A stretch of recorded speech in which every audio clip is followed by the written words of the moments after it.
أخوة الإسلام.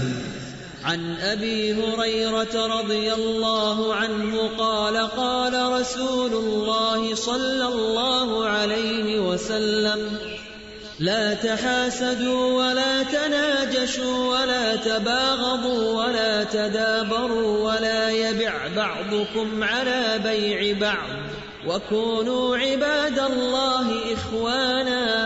المسلم أخو المسلم لا يظلمه ولا يخذله ولا يكذبه ولا يحقره. التقوى هاهنا. ويشير إلى صدره 3 مرات: بحسب امرئ من الشر أن يحقر أخاه المسلم. كل المسلم على المسلم حرام، دمه وماله وعرضه. نحمده ونصلي على رسوله الكريم، اما بعد، فاعوذ بالله من الشیطان الرجیم، بسم اللہ الرحمن الرحیم، رب اشرح لي صدری ويسر لي امری واحلل عقدۃ من لسانی یفقهوا قولی۔ ابو ہریرہ رضی اللہ عنہ سے مروی ہے کہ رسول اللہ صلی اللہ علیہ وسلم نے فرمایا: تم لوگ ایک دوسرے سے حسد نہ کرو، اور نہ ہی ایک دوسرے کے خلاف ریٹ بڑھاؤ، اور نہ ہی ایک دوسرے سے بغض رکھو، اور نہ ہی ایک دوسرے سے روگردانی کرو یعنی منہ پھیرو، اور تم میں سے کوئی کسی کی بیع پر بیع نہ کرے۔ اور اے اللہ کے بندو، بھائی بھائی بن جاؤ۔ مسلمان مسلمان کا بھائی ہے، وہ نہ اس پر ظلم کرتا ہے، نہ اسے ذلیل کرتا ہے، نہ اس سے جھوٹ بولتا ہے، اور نہ ہی اسے حقیر سمجھتا ہے۔ آپ صلی اللہ علیہ وسلم نے اپنے سینہ مبارک کی طرف اشارہ کرتے ہوئے 3 مرتبہ فرمایا: تقوی یہاں ہے۔ کسی آدمی کے برا ہونے کے لیے یہی کافی ہے کہ وہ اپنے مسلمان بھائی کو حقیر سمجھے۔ ایک مسلمان دوسرے مسلمان پر پورا پورا حرام ہے، اس کا خون، اس کا مال اور اس کی عزت و آبرو۔ اس حدیث میں سب سے پہلے حسد کی ممانعت کی گئی ہے کہ تم میں سے بعض سے حسد نہ کرے۔ حسد کی ڈیفینیشن جیسے کہ آپ کو معلوم ہے، عام طور پر یہ کی جاتی ہے کہ دوسرے انسان پر اللہ کی نعمت کے ختم ہونے کی خواہش کرنا۔ ویسے کسی انسان کو اللہ نے کوئی بھی جو نعمت دے رکھی ہے اس کو دیکھ کر خوش نہ ہونا، بلکہ یہ آرزو کرنا کہ اس سے یہ چھن جائے، ختم ہو جائے، خواہ یہ نعمت مال کی صورت میں ہو، مرتبے یا مقام کی صورت میں ہو، یا علم یا کسی بھی اور شکل میں، یعنی نعمتوں کی جو بھی کوئی قسم ہے۔ امام ابن تیمیہ کہتے ہیں حسد یہ ہے کہ دوسرے آدمی پر اللہ کی نعمت کو ناپسند کرنا، اگرچہ اس کے ختم ہونے کی خواہش نہ ہی کرے۔ صرف ناپسند ہونا جو ہے یہ بھی حسد ہے، کیونکہ ناپسند کرنے کا یہ لازمی نتیجہ ہوگا کہ وہ خاتمے کی خواہش کرے گا۔ جب کسی کی نعمت، خیر، خوبی، بھلائی اچھی نہیں لگے گی تو پھر الٹیمیٹلی نتیجہ کیا ہوگا کہ انسان چاہے گا کہ اس سے چھن جائے۔ تو دراصل پھر حسد کیا ہوا؟ کسی دوسرے انسان پر اللہ کی نعمت کو ناپسند کرنا۔ مثلا دوسرے کے نمبر آپ سے زیادہ آ گئے ہیں، کلاس کے حوالے سے بات کروں گی، تو آپ کس دل سے اس کو مبارک دیتے یا دیتے بھی ہیں یا نہیں؟ کوئی شخص آپ کے بچے سے پہلے ڈگری لے گیا مثلا، تو آپ کو کیسا لگتا ہے؟ آپ کتنے خوش ہیں اس پر؟ آپ کی اولاد نہیں لیکن اللہ نے کسی اور کو اولاد دے دی ہے، تو اس کی خبر سن کر یہ ہونا کہ اللہ مجھے بھی دے، جیسے زکریا علیہ السلام نے حضرت مریم کی نعمتیں دیکھ کر کیا کہا تھا؟ وہ ناراض نہیں ہوئے تھے، انہوں نے ناپسند نہیں کی، بلکہ دیر اینڈ دین دعا کی، ہنالک دعا زکریا ربہ، اور خیال ان کو اسی سے آیا تھا کہ جو رب ان کو دے سکتا ہے مجھے بھی دے سکتا ہے۔ وَلَا تَتَمَنَّوْا مَا فَضَّلَ اللَّهُ بِهِ بَعْضَكُمْ عَلَى بَعْضٍ، اس چیز کی تمنا نہ کرو جس کی فضیلت اللہ نے تم میں سے بعض کو بعض پر دے رکھی ہے، یعنی تمہارے پاس نہیں کسی اور کے پاس ہے، تو اس کی چیز کے پیچھے مت پڑو، بلکہ کیا کرو، وَاسْأَلُوا اللَّهَ مِن فَضْلِهِ، اللہ سے اس کا فضل مانگو کہ جو رب اس کو دے سکتا ہے وہ تمہیں بھی آسانی سے دے سکتا ہے، اس کے لیے کچھ مشکل نہیں۔ تو گویا دوسرے لفظوں میں کسی کے پیچھے نہ پڑو، کسی کی نعمت کی وجہ سے دل مت جلاؤ، اس پر حسد نہ کرو، اس پر تکلیف محسوس نہ کرو، اسے ناپسند نہ کرو، بلکہ اگر دل میں ایسی کوئی کیفیت آنے بھی لگے تو پوری کوشش سے اس کو نکال دو، اور اسے اللہ کی تقسیم سمجھ کر خوش ہو جاؤ کہ میرے رب کی دین، میرا رب کتنا مہربان ہے. تو اس سے فائدہ کس کو ہوگا؟ کس کو ہوگا فائدہ؟ خود اپنے آپ کو ہوگا، کیونکہ اپنا دل ٹھنڈا رہے گا، اپنے اندر ایک خوشی ہوگی. ورنہ جتنی دیر آپ دوسرے کی نعمت کو دیکھ دیکھ کر تکلیف محسوس کریں گے، اس کو تو شاید پتہ بھی نہ ہو، اور آپ خواہ مخواہ میں اپنے آپ کو پریشان رکھیں گے.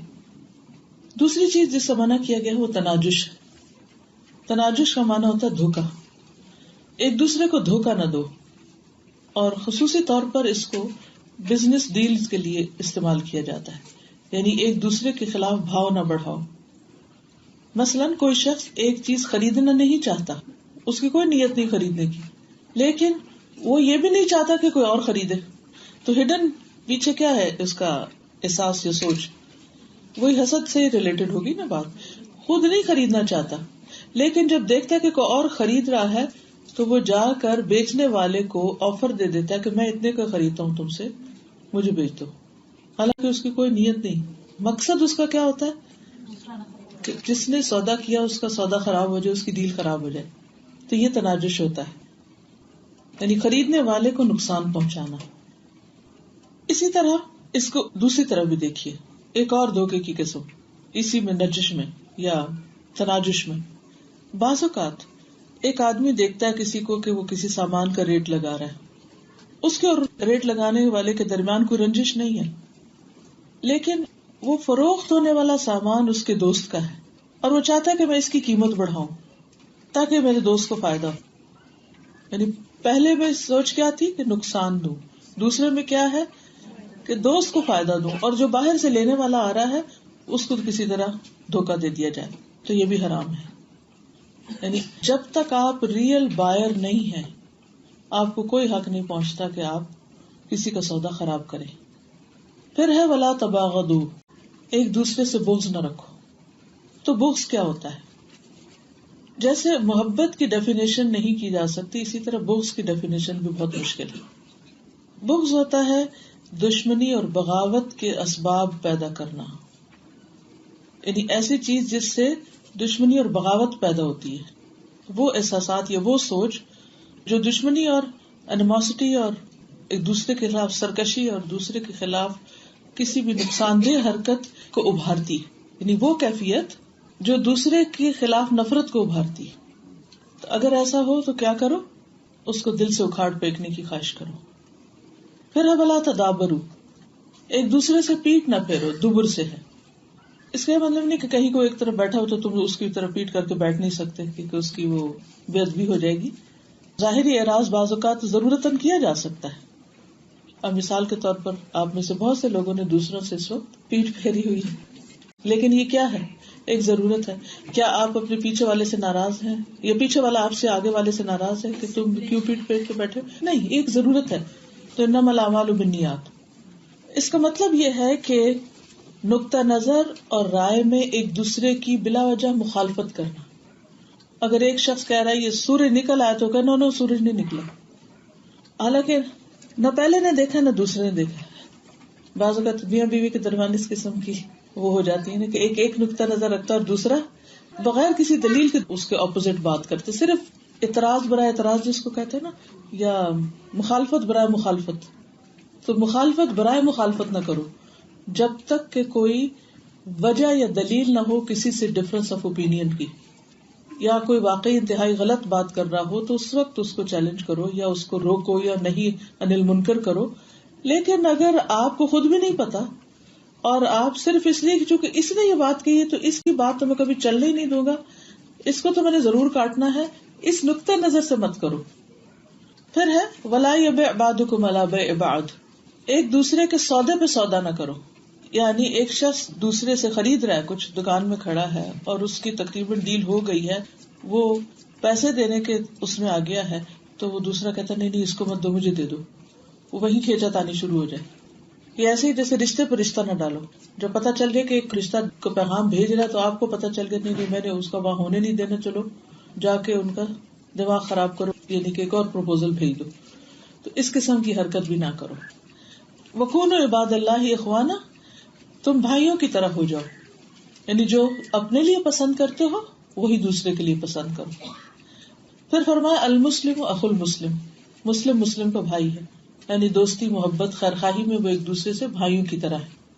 لا یظلمہ، اس پر ظلم نہیں کرتا. ظلم کیا ہوتا ہے؟ کسی کا حق کم کرنا، یعنی اس کے حق میں کمی نہیں کرتا یا اس کے حق سے انکار نہیں کرتا، خواہ یہ مالی امور میں ہو. ویسے کسی سے قرضہ لیا ہوا تو اب حق کیا ہے کہ جب اس کا وقت آ جائے تو اسے واپس لوٹائے، تو وہ اس کا انکار کر دے، یہ بھی ظلم ہے. اسی طرح خون میں، عزت میں، کسی کے مقام مرتبے میں. ولا یخذلہ، اور اس کا ساتھ نہیں چھوڑتا، یعنی جب وہ مدد کا محتاج ہوتا ہے تو اس کو اس کے حال پہ نہیں چھوڑ دیتا. اچھا مزہ چکھے. مثلا کوئی کسی مشکل میں پڑا ہوا اور آپ کے پاس حل ہے اور آپ اسے نہیں بتا رہے یا نہیں اس کی مدد کو پہنچ رہے، اس کو تنہا چھوڑ دیتے ہیں صرف اس لیے کہ اس نے کبھی آپ کو ستایا تھا تو آپ اس کا انتقام لینا چاہتے ہیں، تو ایسا بھی درست نہیں.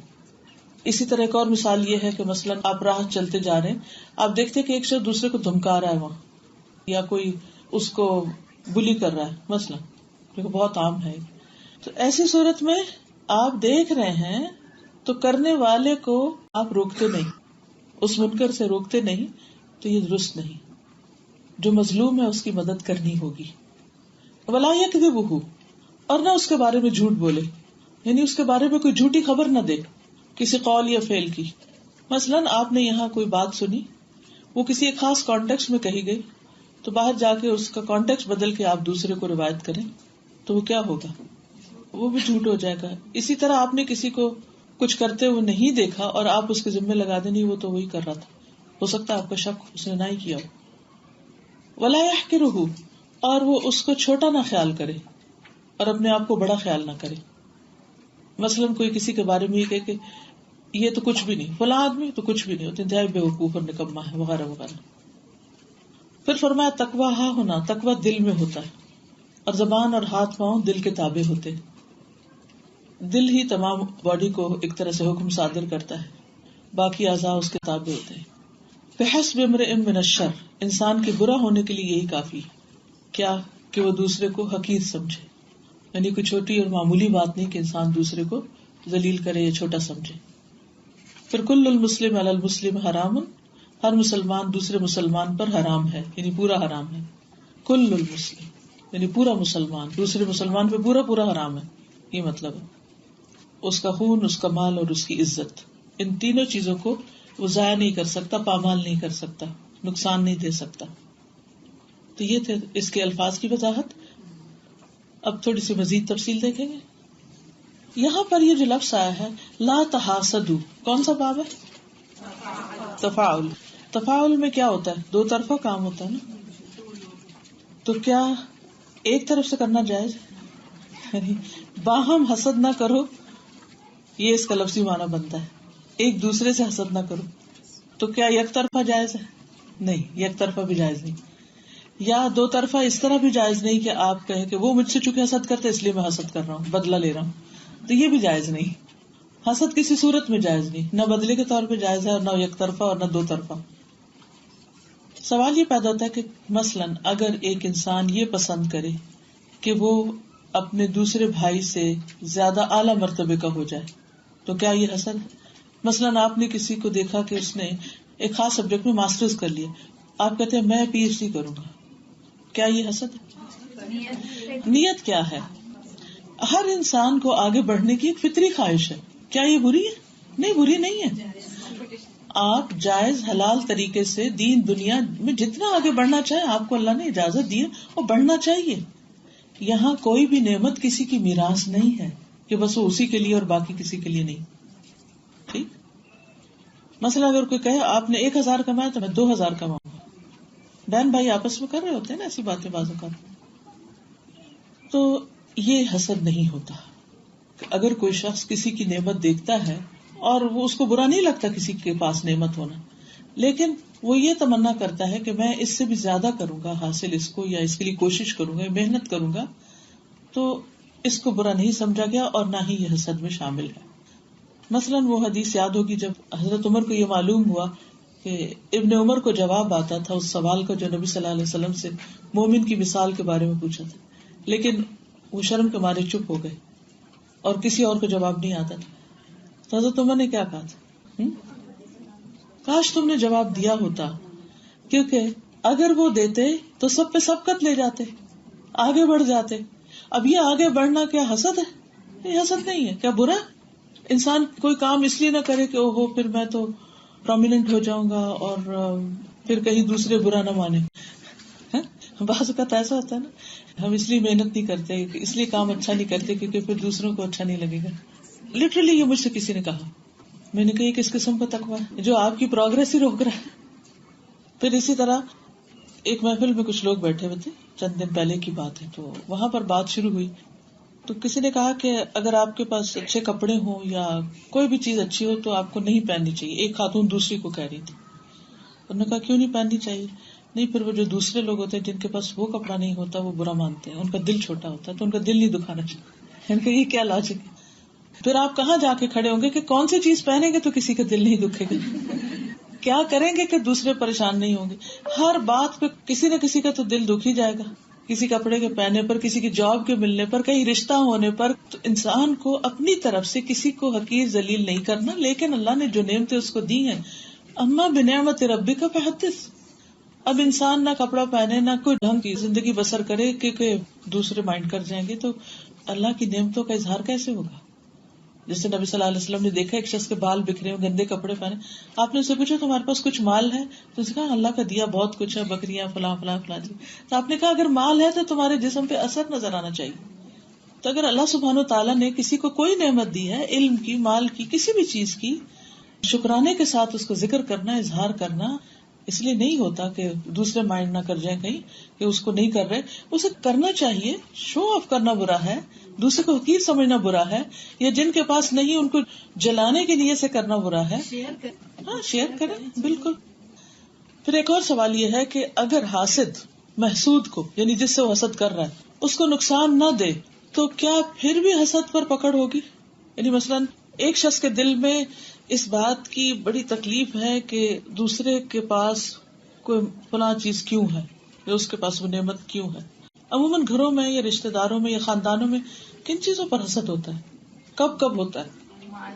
مال پہ، اولاد پر، اور ترقی پہ، جاب میں ترقی پہ، بزنس میں ترقی پہ، بچوں کے رشتوں پہ. یس، رشتوں پہ بہت ہوتا ہے.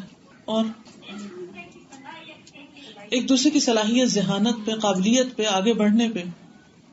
اب آپ دیکھیے کہ اگر ایک شخص کو پتا چلتا ہے کہ دوسرا مجھ سے فلاں چیز میں آگے بڑھ رہا ہے تو obviously اس کے دل میں کچھ آ ہی جائے گا، اور وہ اس کو ختم کرنے کی کوشش بھی کر رہا ہے، اور اس کا اظہار نہیں کرتا، اور نہ ہی وہ اس کی بنا پر کوئی نقصان دیتا ہے.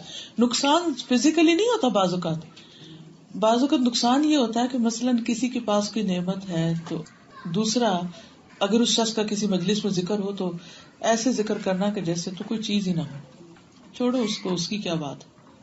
مثلاً کوئی بچہ بہت آؤٹ اسٹینڈنگ ہے، کسی کا اچھی ڈگری لے کے پاس ہو گیا ہے کچھ، تو اب سارے تعریف کر رہے ہیں مثلاً، تو ایک شخص اٹھ کے یہ کہے میں جانتی ہوں تعریف تو تم لوگ کر رہے ہو لیکن تمہیں نہیں پتا اس کا کردار کیسا ہے، یا اس نے کیا کیا گھپلے کیے ہیں یہ سب کچھ حاصل کرنے کے لیے وغیرہ. یہ دراصل کیا ہے؟ حسد کی بنا پر نقصان پہنچانا، اس کو ذلیل، یعنی یا عزت کا نقصان کرنا. تو اگر حاسد کے دل میں ایک چیز آ گئی ہے لیکن اس نے کسی کو کچھ کہا نہیں، بولا نہیں، اظہار نہیں کیا، تو کیا پھر بھی پکڑ ہوگی اللہ کے ہاں؟ کیونکہ یہ ایک بہت اہم سوال ہے، کیونکہ انسان ہے نا، کمزور ہے. تو بات یہ ہے کہ یہ پاسبل نہیں کہ انسان کے اندر کبھی یہ خیال نہ آئے، یہ پاسبل نہیں. لیکن اگر وہ کسی کو کوئی نقصان نہیں دیتا اور اپنے اس خیال کو نکالنے کی کوشش میں لگا ہوا تو پکڑ نہیں. لیکن اگر وہ اس خیال کو پال رہا ہے اور کسی نہ کسی طرح کہیں نہ کہیں سے اس کی کوئی کوشش ایسی ہو ہی جاتی ہے تو پھر پکڑ. یعنی دل میں آنے والے وسوسوں کے بارے میں سوال کیا گیا تھا، بعض اوقات اللہ سبحانہ وتعالیٰ کے بارے میں، بعض اوقات نبی صلی اللہ علیہ وسلم کے بارے میں، بعض اوقات قرآن مجید کے بارے میں، ایمان والوں کے بارے میں کوئی نہ کوئی خیال شیطان ایسا دل میں ڈال دیتا ہے. تو حکم کیا ہے؟ اس وقت تک پکڑ نہیں جب تک زبان سے کچھ بولے نہیں انسان. ما لم تتحدث بھی. جیسے ہم بچوں میں بھی دیکھتے ہیں نا کہ ان کے اندر سبلنگ ڈائیورج بھی ہوتی ہے. جی اب مثلاً اگر ماں ایک بچے کو کچھ کھلا رہی ہے اور وہ بعض اوقات ہاتھ دوسرے بچے کی طرف کر دیتی ہے تو ہاتھ کھینچ لیتا ہے کہ اس کو کیوں دے رہے، مجھے دو. یہ تو نیچرل سے جذبات ہے. پھر بڑے ہو کے جو تہذیب تمیز سکھائی جاتی ہے اس میں یہ کہ نہیں، اس کا بھی حق ہے، آپ کا بھی حق ہے. یہ دنیا اللہ نے سب کے لیے بنائی، صرف آپ کے لیے نہیں. تو کچھ لوگوں میں جیلسی زیادہ ہوتی ہے، کچھ میں کم ہوتی ہے، تو کچھ کی آزمائش زیادہ ہوتی ہے، ان کو پھر زیادہ ورک کرنا پڑتا ہے اپنے اوپر. اللہ کی تقسیم پہ راضی رہنا ہے. جی ہاں، اللہ کی تقسیم پہ راضی رہنا چاہیے اور دوسرے کو خوش ہو کر مبارک کا کانسیپٹ وہی ہے، خوش ہو کر مبارک دینی چاہیے اور اپنے نفس کے خلاف جانا چاہیے. مثلاً آپ کا دل آپ کو روکتا ہے کہ نہیں کوئی ضرورت نہیں، اس طرح تو سر چڑھ جائے گا یا وہ اپنے آپ کو بڑی چیز سمجھنے لگے گا، تو چھوڑو پرے، مبارک وغیرہ کی کیا ضرورت ہے. نہیں، انسان آؤٹ آف دا وے جا کر اس سے اچھا کرے. یعنی یہ آپ کو اور آپ کے رب کا معاملہ نا. تو اگر کبھی آپ کے دل میں کسی کے خلاف یا کسی کے بارے میں کوئی چیز آئے تو اس سے اپنے تعلق کو اور اچھا کر لیں تو وہ اللہ تعالیٰ دور کر دے گا اور آپ کے دل میں اس کی محبت ڈال دے گا اور آپ کے اندر کی تکلیف دور کر دے گا. آپ نے وہ کوٹیشن سنی تھی نا عبد الرحمن بن الجوزی کی تھی کہ خلاصہ یہ کہ دلوں کی بیماریوں کی بنیاد خواہشات ہے اور ان کا علاج اس کے خلاف جانے میں. ٹھیک ہے، دل کی بیماریاں کہاں سے؟ جیسے حسد ہے نا، تو یہ دل کی بیماری ہے، اس کی بنیادی وجہ خواہشات ہے. اور علاج کے لیے کیا کرنا ہوگا؟ کڑوی دوا پلانی ہوگی، اپوزٹ کرنا ہوگا. تو آپ اپنے مرضی کے خلاف جائیں اور اپنی مرضی کے خلاف جب آپ جائیں گے تو علاج ہو جائے گا، دل بھی ٹھہر جائے گا بلکہ دل الٹا کام کرنا شروع کر دے گا، بہتر ہو جائے گا پہلے سے. ادفع باللتی ہی احسن فاذا الذی بینک وبینہ عداوۃ کأنہ ولی حمیم. جیسے ایسا ہوتا ہے کہ دوسرے کی اذیت نہیں ہوتی اور آپ کو پتا ہوتا ہے کہ فیوریٹزم ہو رہی ہے یا اور اس حالت میں اگر آپ دل میں تنگی محسوس کرتے ہیں جی وہ نیچرل ہے، وہ آتی ہے. بالکل، اس صورت میں بھی تنگی محسوس کریں تو تب بھی ہے کہ اس کی پکڑ نہیں اس تنگی محسوس کرنے پر. لیکن اگر اس کے بعد وہ irrelevant جگہ پر جا کر اس کا اظہار کرتا ہے تو اس پر پکڑ ہوگی. ہاں، اگر اس کو نصیحت کرتا ہے یا کسی ایسے کے ساتھ بات کرتا ہے کہ جہاں کوئی مقصد ہے اس بات کے کرنے کا، کوئی اصلاح ہے یا کوئی اس کا ازالہ ہے، پھر تو ٹھیک ہے. ادروائز یہ غلط ہوگا کہ انسان صرف اپنی فرسٹریشن دور کرنے کے لیے ہر ایک سے بات شروع کر دے. بالکل، اور اسی لیے یہاں تقوی کی بات کی گئی نا کہ التقوی ہا ہونا، تقوی ہی علاج ہے ان چیزوں کا، اللہ کا ڈر، کہ انسان ہر جگہ یہ سوچے کہ میرا رب مجھے دیکھ رہا ہے. پھر یہ کہ حسد کے مختلف مرتبے بھی ہوتے ہیں، لیولز ہوتے ہیں. ایک یہ خواہش ہوتی ہے کہ انسان دوسروں سے فوقیت لے جائے، تو یہ جائز ہے، اس میں کوئی حرج نہیں. اس کو حسد کہتے ہی نہیں بلکہ اس کو غبطہ یا جائز رشک کہتے ہیں. جیسے نبی صلی اللہ علیہ وسلم نے فرمایا نا کہ 2 لوگوں پر حسد جائز ہے، تو اصل میں مراد یہاں غبطہ ہے. ایک وہ جس کو اللہ تعالیٰ نے مال دیا اور اس کو حق کی راہ پر خرچ کرنے کی قدرت بھی دی. دوسرا جسے اللہ نے حکمت دی یعنی علم، اور وہ اس کے ذریعے فیصلے کرتا ہے اور اس کی تعلیم دیتا ہے. تو اگر کوئی ان جیسا بننا چاہیے، اس سے بھی آگے نکلنا چاہے تو کوئی گناہ کی بات نہیں. حضرت عائشہ کہتی ہے کہ میں نے حضرت خدیجہ کے علاوہ کسی پر اتنا رشک نہیں کیا. حالانکہ سوکن تھی تو کہتی رشک، حالانکہ میرا نکاح نبی صلی اللہ علیہ وسلم سے ان کی وفات کے بعد ہوا. there was no competition, no comparison. اور نبی صلی اللہ علیہ وسلم نے انہیں جنت میں ایسے گھر کی بشارت دی جو موتیوں سے بنا ہوا تھا، نہ اس میں شور و غل نہ اس میں تکلیف. تو ان کو رشک آتا تھا کہ اللہ مجھے بھی ایسا گھر دے. وہ تو بہت ہی خوش قسمت لوگ تھے جو جنت کے گھروں کے لیے تمنا کرتے تھے. تو اگر آپ کو دنیا میں کسی کا گھر بہت اچھا لگتا ہے اور آپ کو دیکھ کے دل میں آتا کہ ہائے میں کہاں رہتی ہوں، تو اس تکلیف کو دور کرنے کے لیے اللہ سے اچھا گھر مانگ لیجیے. دنیا کا مانگنا دنیا کا مانگ لیجیے، آخرت کا مانگنا آخرت کا مانگ لیجیے، جو نفع مند سودا وہ کر لیجیے. حضرت ابوبکر صدیق کی ٹو میں حضرت عمر رضی اللہ عنہ رہتے تھے کہ وہ پہلے پہنچ گئے اس کام کو. ہاں، یہ جائز رشک ہے، اس میں کوئی حرج نہیں، اور نہ ہی اس سے کبھی نبی صلی اللہ علیہ وسلم نے روکا. اس کا فائدہ جذبہ اللہ نے دلوں میں رکھا کیوں؟ تاکہ ہم نیکی میں آگے بڑھ سکیں. ورنہ اگر کوئی کمپٹیشن ہی نہ ہو، مسابقت ہی نہ ہو، مقابلہ ہی نہ ہو، تو پھر ہر کوئی جہاں ہے وہیں راضی. ٹھیک ہے، اتنا ہی کافی ہے ہمارے لیے. مجھے ایک لمحے کے لیے آتی ہے دل میں تنگی، اس وقت پھر استغفار پڑھنا یا شیطان کو بلانے کی کوئی ضرورت ہے؟ جی، اعوذ باللہ پڑھیں، استغفار پڑھیں، کیونکہ یہ بھی شیطانی کی طرف سے ہوتا ہے. اور فوراً جوابی ریاکشن پازیٹیو کر لیں، جوابی طور پر اچھا سلوک شروع کر دیں. شیطان بھی حسد کرتا ہے جب سجدے جی میں ہاں جاتے ہیں. بالکل. عمر بن خطاب کہتے ہیں ایک دن نبی صلی اللہ علیہ وسلم نے ہمیں صدقے کا حکم دیا. اس موقع پر میرے پاس مال بھی تھا. میں نے کہا کہ میں اگر ابو بکر سے سبقت لینا چاہوں تو لے سکتا ہوں. تو میں نے اپنا آدھا مال آپ کی خدمت میں پیش کر دیا. آپ نے پوچھا باقی کیا چھوڑا؟ میں نے کہا آدھا، اتنا ہی چھوڑ کے آیا. اور پھر ابو بکر اپنا کل مال لے کر آ گئے. تو آپ صلی اللہ علیہ وسلم نے پوچھا تم کیا گھر چھوڑ کر آئے؟ کہنے لگے اللہ اور اس کا رسول وہی کافی. تب میں نے سوچا کہ میں ان سے آگے کبھی نہیں بڑھ سکتا. یعنی نبی صلی اللہ علیہ وسلم کے سامنے یہ بات ہوئی تو آپ نے یہ نہیں کہا کہ عمر تم نے سوچا ہی کیوں یہ کہ تم ابو بکر سے آگے بڑھو گے. نہیں، ہر ایک کو حق ہے آگے بڑھنے کا. یہ الگ بات ہے کہ کوئی بڑھ جاتا ہے اور کوئی نہیں بڑھ سکتا.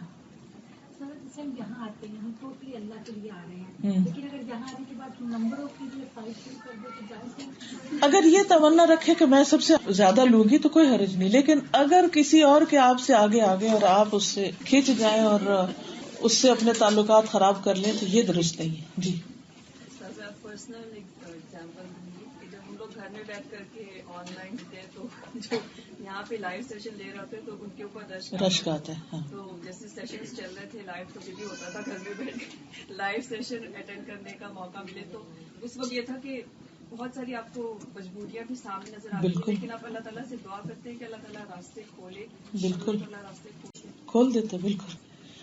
تو اس میں کوئی بھی برائی نہیں ہے کہ آپ دنیا کی سب سے بہترین چیز کی تمنا کریں، لیکن اگر وہ آپ کو ملنے کے بجائے کسی اور کو مل گئی تو اس پر ناراض نہیں ہونا، کیونکہ وہ اللہ کی تقسیم سے اللہ نے اس کو دے دی، اس کو نصیب ہو. بارک اللہ فیکم. عمر بن خطاب سے مروی ہے ایک مرتبہ رسول اللہ صلی اللہ علیہ وسلم اور حضرت ابو بکر کا گزر عبداللہ بن مسعود کے پاس سے ہوا. میں بھی نبی صلی اللہ علیہ وسلم کے ساتھ تھا. ابن مسعود اس وقت قرآن پڑھ رہے تھے. نبی صلی اللہ علیہ وسلم ان کی قرات سننے کے لیے کھڑے ہو گئے. تو عبداللہ بن مسعود نے رکوع اور سجدہ کیا. نبی صلی اللہ علیہ وسلم نے فرمایا مانگو تمہیں دیا جائے گا. پھر واپس جاتے ہوئے ارشاد فرمایا جو شخص قرآن کریم کو اس طرح تر و تازہ پڑھنا چاہے جیسے وہ نازل ہوا ہے اسے چاہیے کہ وہ ابن ام عبد کی قرات پر پڑھے، یعنی عبداللہ بن مسعود کی طرح پڑھے. عمر کہتے ہیں میں رات کو عبداللہ بن مسعود کو خوشخبری سنانے کے لیے گیا جو نبی صلی اللہ علیہ وسلم نے اچھے الفاظ ان کے بارے میں کہے تھے. جب میں نے ان کا دروازہ کھٹکھٹایا اور انہوں نے میری آواز سنی، کہا رات کے اس وقت خیر تو ہے؟ میں نے کہا کہ میں آپ کو رسول اللہ صلی اللہ علیہ وسلم کی طرف سے خوشخبری سنانے کے لیے آیا. کہا ابو بکر سبقت لے گئے، وہ پہلے ہی سنا گئے. کہتے میں نے کہا اگر انہوں نے ایسا کیا ہے تو وہ نیکیوں میں بہت زیادہ آگے بڑھنے والے ہیں. میں نے جس معاملے میں بھی ان سے مسابقت کی کوشش کی وہ ہر معاملے میں مجھ سے آگے بڑھ گئے. تو اب ان کا مقابلہ ہر وقت جاری رہتا تھا، لیکن اتنی محبت بھی تھی کہ کہیں کوئی ایسی چیز نظر نہیں آتی. تو مقابلے کے باوجود بھی بہترین دوستی ہو سکتی. ہاں جی بالکل. اللہ سبحانہ وتعالیٰ خود فرماتے سابقوا الی مغفرۃ من ربکم وجنۃ عرضها السماوات والارض. ایک دوسرے سے آگے بڑھنے کی کوشش کرو. یہ نہیں کہ اچھا وہ بڑھ سکتا وہی بڑھ لے، ہم تو ادھر بیٹھے انا ہا ہونا قاعدون. یہ نہیں، آگے بڑھو. تو نیکیوں میں مقابلے میں کوئی حرج نہیں. ہاں اگر کوئی اور آگے بڑھ گیا تو اس پر بھی خوش ہو. حسد کی دوسری قسم یہ ہے کہ دوسرے پر اللہ کی نعمت کو ناپسند کرے، لیکن وہ اس کوشش میں نہ ہو کہ جس پر اللہ نے انعام کیا اس کا مرتبہ گرا دے، اور حسد کو ختم کرنے کی کوشش بھی کرے. پہلی کیا ہے کہ دوسرے سے فوقیت لے جانے کی کوشش، کوئی حرج نہیں، نو ہارم. دوسرے کیا ہے دوسرے کو ملنے والی چیز پر تکلیف محسوس کرے لیکن یہ کوشش نہ کرے کہ اس کا مرتبہ گر جائے، اور اپنے دل سے بھی اس تکلیف کو دور کرنے کی کوشش کرے.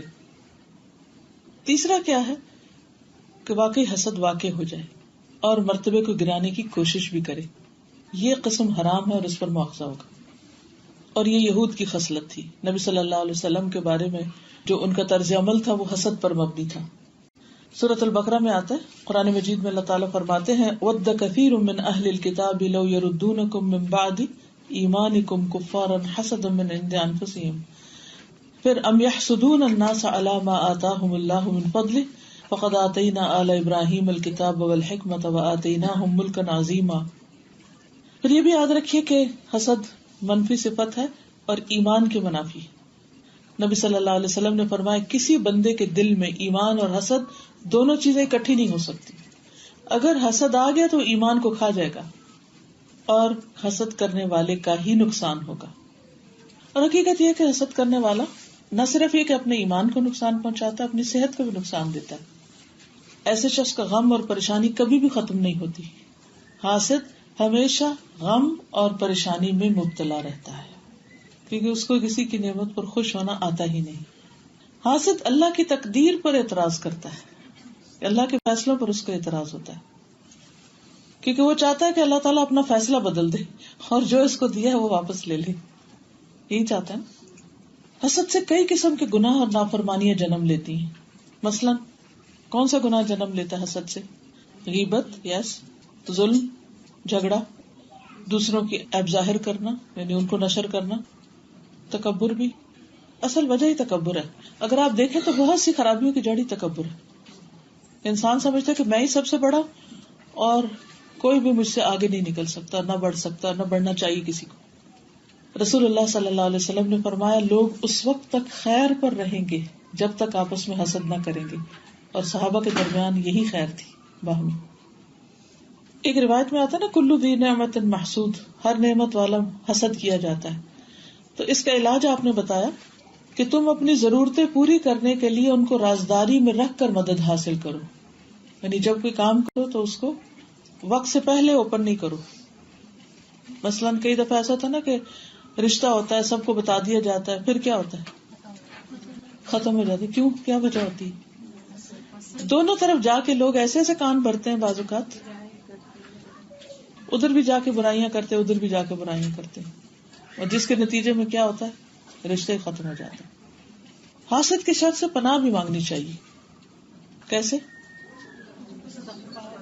قل اعوذ برب الفلق من شر ما خلق ومن شر غاسق اذا وقب ومن شر النفاثات في العقد ومن شر حاسد اذا حسد. ٹھیک ہے.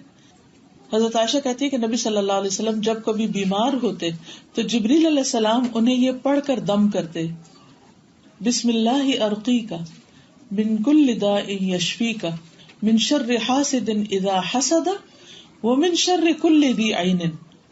اللہ کے نام سے میں آپ کو دم کرتا ہوں کہ وہ ہر بیماری سے آپ کو شفا دے، حاسد کے شر سے جب وہ حسد کرنے لگے، اور نظر بد والے کے شر سے یعنی حاسد کی جو نظر ہے بری اس کے بھی شر سے وہ بھی اثر انداز ہوتی ہے اللہ کے اذن ہو. پھر ایک دوسرے کو دھوکہ دینے کی ممانعت ہے. نبی صلی اللہ علیہ وسلم نے اس سے منع کیا ہے. آپ نے فرمایا فریب دوزخ میں لے جائے گا، دھوکہ دوزخ میں لے جائے گا، اور یہ اللہ کی شدید ناراضگی کا باعث ہے. بخاری کی روایت ہے کہ 3 آدمیوں سے اللہ تعالیٰ قیامت کے دن کلام بھی نہیں کرے گا، ان کی طرف نظر اٹھا کر نہیں دیکھے گا، جن میں سے ایک وہ شخص جو کسی دوسرے کو کچھ مال اثر کے بعد بیچ رہا ہو اور قسم کھائے کہ اس سامان کی اتنی قیمت مل رہی تھی، اور پھر خریدنے والا اسے سچا سمجھ کر اس کے مال کو لے لے حالانکہ اس کو وہ قیمت نہیں مل رہی تھی، یعنی دھوکہ دے. پھر بغض کی ممانعت ہے. بعض لوگ یہ کہہ سکتے ہیں کہ ہم کیا کریں، بغض اور محبت دل کے اختیار میں نہیں ہوتی. کچھ لوگوں سے ہم محبت کرتے ہیں اور کچھ سے بغض رکھتے ہیں. ایک بہانہ یعنی کیا محبت ایکوائر کی جاتی ہے؟ محبت تو اللہ دلوں میں ڈالتا ہے. تو اسی طرح بعض لوگ کہتے ہیں کہ بغض بھی ایسے ہی آ جاتا ہے، تو ہم کیسے نکالیں اس کو؟ وی آر ہیلپ لیس. اصل بات یہ ہے کہ دونوں کے اسباب ہوتے ہیں، محبت کے بھی اسباب ہوتے ہیں اور بغض کے بھی اسباب ہوتے ہیں. تو بغض کے اسباب سے بچیں تو پھر نہیں ہوگا، کیونکہ بغض جو ہے وہ دین کو مونڈ دیتا ہے. نبی صلی اللہ علیہ وسلم نے فرمایا آپس کی عداوت سے بچو کیونکہ یہ دین کو مونڈ دینے والی ہے. انما یرید الشیطان ان یوقع بینکم العداوۃ والبغضاء. خاص طور پر جو دین کا کام کرے ان سے بغض رکھنے کی ممانعت ہے. جیسے انصار. برا بن عازب کہتے ہیں کہ میں نے رسول اللہ صلی اللہ علیہ وسلم کو فرماتے ہوئے سنا انصار سے تو مومن ہی محبت رکھے گا اور ان سے بغض صرف منافق رکھے گا، اور جو انصار سے محبت رکھے گا اللہ تعالیٰ اس سے محبت رکھے گا، اور جو انصار سے بغض رکھے گا اللہ تعالیٰ اس سے بغض رکھے گا. تو انصار سے مراد یہاں وہ لوگ ہیں جو نبی صلی اللہ علیہ وسلم کے مددگار تھے، مدینہ کے لوگ. لیکن کبھی بھی کوئی جو دین کا مددگار ہو کسی بھی شکل میں، اس سے بغض نہیں رکھنا چاہیے، بھلے آپ اس کو جانتے ہو یا نہ جانتے ہو. لیکن اس قدر افسوس سے کہنا پڑتا ہے کہ جب سے یہ مسلمانوں کے اندر جماعتیں بننے لگ گئی ہیں، آرگنائزیشنز بننے لگ گئی ہیں، تو اس بنا پر دوسروں سے بغض رکھا جانے لگا ہے. خواہ ان کے اندر کوئی خوبی بھی ہو، بھلائی بھی ہو، تو اس کو اپریشیٹ نہیں کرتے. تو یہ درست نہیں. اچھا کام کوئی بھی کر رہا ہو، بھلے آپ کے ساتھ مل کے کر رہا ہو یا الگ کر رہا ہو، ایز لانگ ایز وہ اچھا کر رہا ہے تو اللہ تعالیٰ سب کو ان کی کوششوں کی جزا دے. ٹھیک ہے نا؟ تو اس بنا پر کہ کوئی آپ کے خاندان کا نہیں، یا آپ کا دوست نہیں، یا آپ کی آرگنائزیشن میں نہیں، یا آپ کی جماعت میں نہیں، یا آپ کے جاننے والوں میں سے نہیں، اس لیے اس کا تو ہر کام ہی غلط ہے، تو یہ بات بیر برائے بیر ہوگا، مخالفت برائے مخالفت، اس کی اجازت نہیں. رسول اللہ صلی اللہ علیہ وسلم نے فرمایا تم جنت میں داخل نہیں ہو سکتے جب تک کہ ایمان نہ لاؤ، اور ایمان نہ لاؤ گے جب تک آپس میں محبت نہیں کرو گے. گویا مسلمانوں کی باہمی محبت کے بغیر ایمان مکمل نہیں ہوتا. کس قدر بڑا خسارہ ہے. اور اس کے لیے آپ نے نسخہ کیا بتایا تھا، کتنا سمپل اور آسان ہے، کتنا پیارا طریقہ ہے. سلام، آگے بڑھ کے خود سلام کرو. کیا جاتا ہے اس میں، کیا مشکل ہے؟ اگر کوئی نہیں بھی کر رہا تو 2 قدم آپ آگے بڑھ جاؤ اور جا کے ہاتھ ملا لو. کیوں اپنے آپ میں ہو، کیا کمپلیکس ہے، کیا مشکل ہے؟ جب اس کا ریوارڈ اللہ سے لینا ہے، دوسرے کو سلامتی کی دعا دے رہے ہیں، پلٹ کے آپ کو بھی ملے گی. آگے بڑھ جاؤ اور بھلا دو پیچھے. پاسٹ کو ہمیشہ بھلا دینا چاہیے، پھر دوبارہ کر لیں اگلے دن. کیا ہوا؟ فرشتے ہمیں جواب دے چکتے ہیں، کچھ نہیں جاتا. تو اللہ تعالیٰ ہے نا جواب دینے کے لیے، جزا دینے کے لیے. ہمارا کوئی نقصان ہے؟ کچھ نہیں نقصان.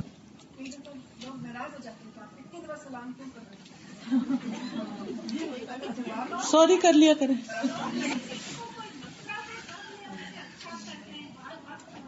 تو اپنے آپ سے پوچھا کریں کیا مطلب ہے. کوئی شیطان ضرور وسوسہ ڈالتا ہے کہ اس شخص کو سلام کیا تو یہ سوچے گا کہ شاید کوئی مطلب ہے. تو اس وقت کسی کا نہیں، اپنے آپ سے پوچھا کریں کیا ہے وہ کوئی مطلب. میرا تو کوئی نہیں، تو مجھے کس بات کی ڈر ہے. بات ختم. یہ سارے حربے شیطان کے نیکی کے کام سے روکنے کے. جی کسی دفعہ آپ کسی کو سلام کرتے ہیں، اس کو ہی تانا بنا لیتا، میں تو اس کو بلا ہی نہیں رہا تھا، وہ خود ہی آگے بڑھ کے سلام کرتے. جی یہ بھی کرتے ہیں لوگ. کل میں نے کسی سے مسافر کی کوشش کی تو کہنے لگی میرے ہاتھ گندے ہیں. ہاں تو بعض اوقات گندے ہوتے بھی ہیں، کیونکہ کوئی آٹا گھوم رہا ہوتا ہے، کوئی کچھ، تو پھر اس وقت نہیں مسافر. کبھی گیلے بھی ہوتے ہیں. بعض اوقات جیسے میرے ہاتھ گیلے ہوتے ہیں تو مجھے ہوتا ہے کہ میں کسی کو نہ لگاؤں کہ کچھ ٹھنڈا لگے گا، تکلیف ہوگی، تو اس وقت بتا دینا چاہیے. تو اس وقت تھوڑا بازو آگے بڑھا دینا چاہیے.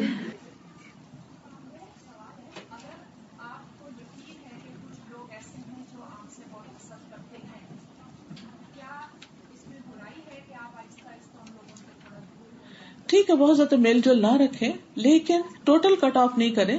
لیکن آپ آگے بڑھ کے سلام کریں گے تو ان کی حسد کی آگ بجھے گی، ان کی تکلیف دور ہوگی.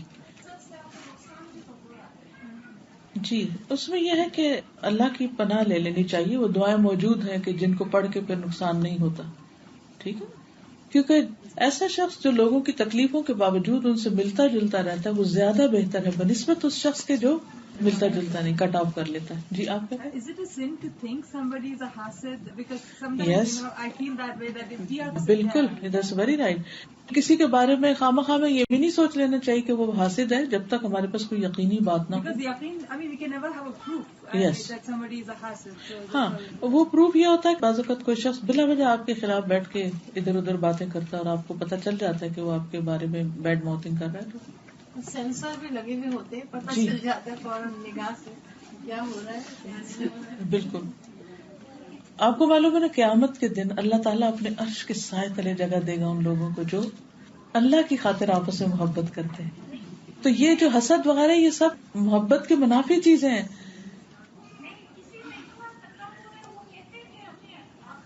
جی دیکھیے ہر کوئی اپنے لیول سے کرتا ہے نا، وہ اپنے طریقے پر ہے، اپنے لیول پہ کر رہا ہے. آپ اپنے لیول پہ کریں. آپ اپنے رویے کو دوسرے کے رویے کے تابع نہ کریں.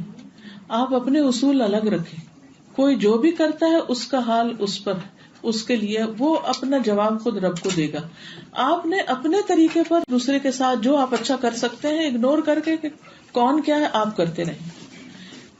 اگر کسی کے لیے دل میں برائی بیٹھ جائے اور کسی صورت میں نکلے تو پھر کیا کریں؟ دل اللہ کے ہاتھ میں. اللہ سے دعا کرے کہ اللہ میرے دل کو پھیر دے اور میری اس تکلیف کو دور کر دے.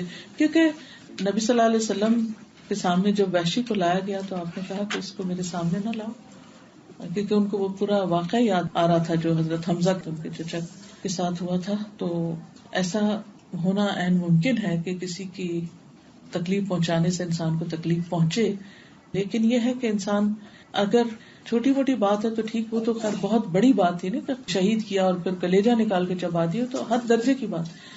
اس نے کہا معافی کی کوئی صورت ہے, تو آپ نے اشارہ کر دیا روم اور ایران کی سرحدوں کی طرف کہ ادھر کو چلے جاؤ, یعنی کہ تم اللہ کے راستے میں جس طرح تم نے نقصان دیا ایسے ہی اب تم فائدہ پہنچاؤ تو تمہارا کفارہ ہو جائے گا. اور آپ کو پتا وہ شخص ہے جس نے مسلمان کذاب کو ختم کیا تھا. پھر تو بعض اوقات لوگوں سے بڑی بڑی غلطیاں ہو جاتی ہیں, لیکن توبہ کا دروازہ بند نہیں کسی پر بھی کیا گیا. اگر کوئی ریگریٹ کرتا ہے اور واپس آنا چاہتا ہے تو اللہ سبحانہ وتعالیٰ اس کو معاف کر دیتے ہیں. دوسرے کے ساتھ احسان کر کے, کیونکہ جس سے بغض ہوتا ہے نا اس کی اچھی باتیں بری نظر آ رہی ہوتی ہیں, اور وہ بھی تھوڑا کھچا ہوا ہی ہوتا ہے, تو آپ اچھا کرنا شروع کر دیں, اللہ تعالیٰ اس کا دل بھی نرم کر دے گا. اور ہو سکتا ہے اگر وہ آپ کے ساتھ احسان کرے تو جب احسان کرے گا تو اللہ تعالیٰ قرآن پاک میں فرماتے ہیں کہ فَإِذَا الَّذِي بَيْنَكَ وَبَيْنَهُ عَدَاوَةٌ كَأَنَّهُ وَلِيٌّ حَمِيمٌ, برائی کو بھلائی سے دور کرو, اللہ تعالیٰ دشمن کو دلی دوست بنا دے گا. ان سے معافی مانگے تو کہتے ہیں دیکھا جھوٹی تھی تو پلٹ گیا. دیکھیں خالی معافی مانگنے کی کیا ضرورت ہے زبان سے, آپ اپنے عمل سے اچھا کرنا شروع کر دیں. اچھا میں صرف آپ کو وہ ریوارڈ بتا رہی ہوں کہ جس کی خاطر آپ یہ سب کریں گے, کیونکہ جب تک ہمارے سامنے کوئی مقصد نہیں ہے نا تو یہ نہیں ہو سکے گا. اتنا آسان نہیں ہے سب کچھ کرنا. مقصد کیا ہے کہ عرش کے سائے تلے جگہ ملے, ایسی جگہ کہ جس پر پیغمبر اور شہید بھی رش کر رہے ہوں گے کہ یہ کون خوش قسمت ہے جو یہاں بیٹھے ہیں, اور وہ ان کے لیے ہے جو اللہ کی خاطر دوسروں سے محبت کریں.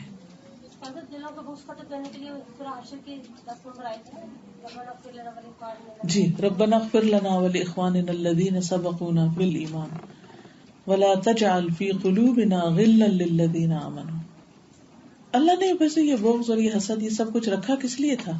ایک تو ٹیسٹ ہے, دوسرے یہ کہ یہ چیزیں وہاں استعمال کی جائیں جہاں جو لوگ اللہ کے دشمن ہوں, جو لوگ دین کے دشمن ہوں, اور وہاں بھی صرف ازمپشن سے کام نہ لیا جائے کہ ہر ایک کو زیوم کر لیا جائے کہ یہ دشمن ہی ہوگا, نہیں, جب تک کوئی پروو نہ کر دے. اور ایک اور علاج یہ ہے کہ جس سے بغض ہو نا آپ کو اس کی خوبیوں کا ذکر شروع کر دیں, تو اللہ آپ کے دل کی کیفیت کو دور کر دے گا.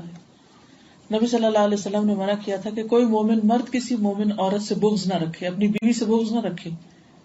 اگر بیوی کی کوئی ایک عادت اس کو بری لگے گی تو دوسری اچھی بھی لگے گی, تو اچھائیوں کا ذکر زیادہ کر دیں, ڈوز بڑھا دیں.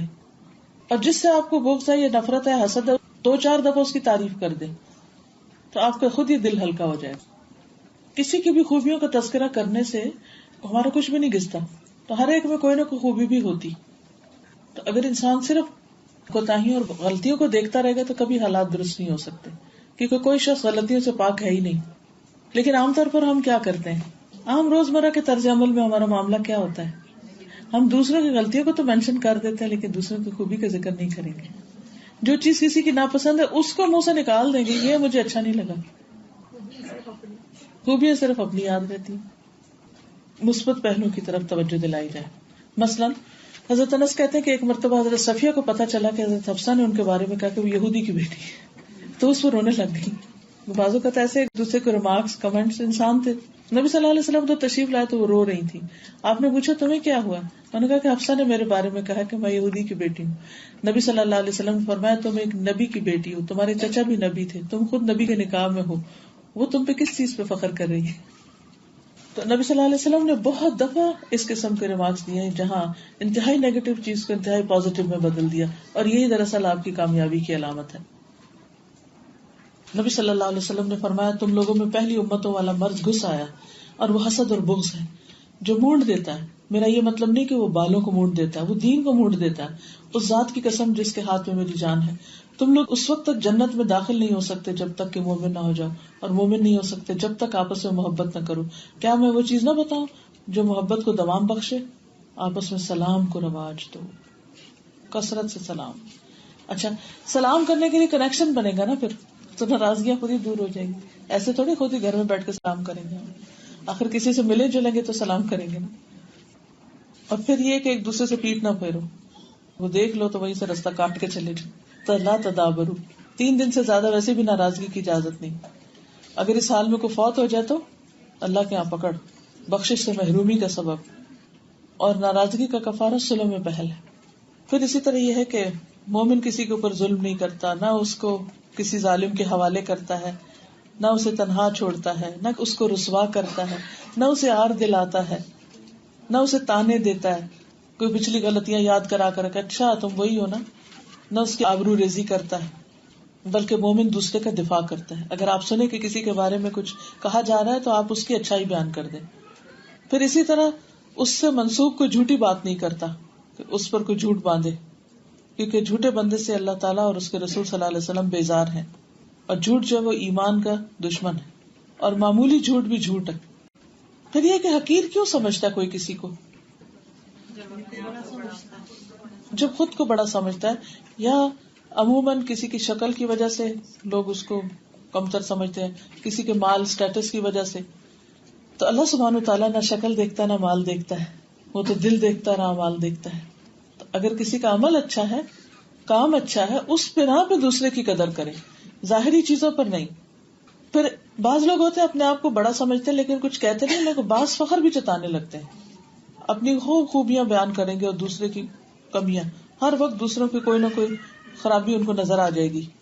اور پھر یہ کہ ہر مسلمان کا دوسرے مسلمان پر جان مال عزت حرام.